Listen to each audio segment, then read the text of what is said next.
The only limit of our realization of tomorrow will be our doubts of today. Franklin Delano Roosevelt. Friends, let's jump into these charts. We see stocks are mixed.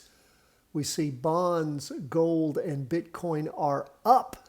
As we start the week, let's take a look first at the S&P 500. It is pretty much flat. It is technically up 0.02%, which is basically flat. But as we start the week off, we redrew our trend line. Didn't really have to, but I figured I would with this little bit heading down. We can see on the 2-day charts, look at the Monday. We've got a doji here for today. See a lot of ranging in the morning and then staying well below that weekly trend line.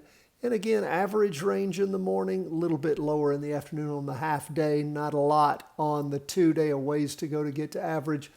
And a real ways to go for the week, we shall see.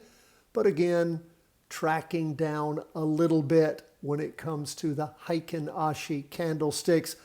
We'll keep an eye on things and see if this market's going to roll over. We look at the NASDAQ. It is down for the day, 0.31%, going in the direction that it should be. Third week of strong down movement as far as these candles show. You can see, again, a lot of ranging in the morning on Monday.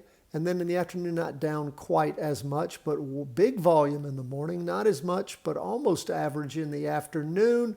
Looking okay on the 2-day.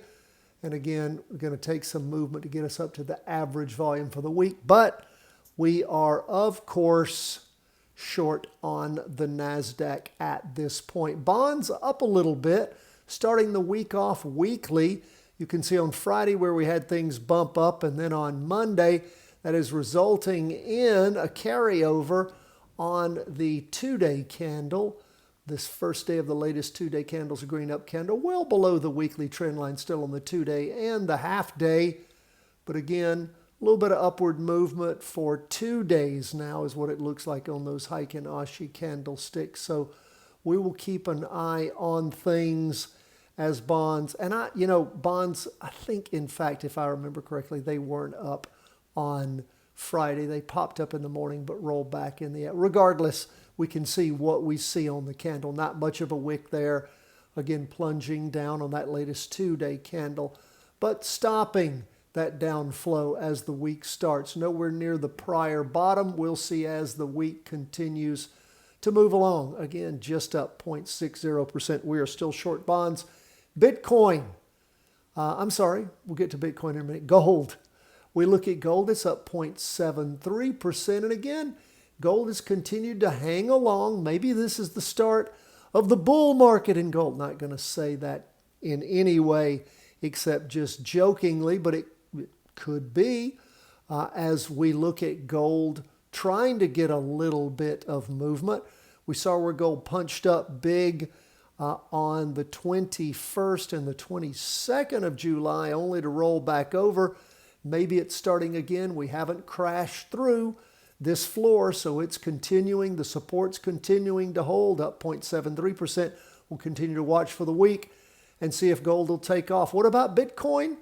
My friends, as we zoom into Bitcoin on that weekly chart, again, starting off green again, not near the high that it was last week, but volume still very weak on Bitcoin, but it is trying. It's a little engine that could. It keeps trying. We'll see how it continues to go. That is where we are, my friends, as we start the week. Appreciate you being with us. Always love to hear from you. CW@chartingwealth.com. God bless. All the best from the whole team here at Charting Wealth.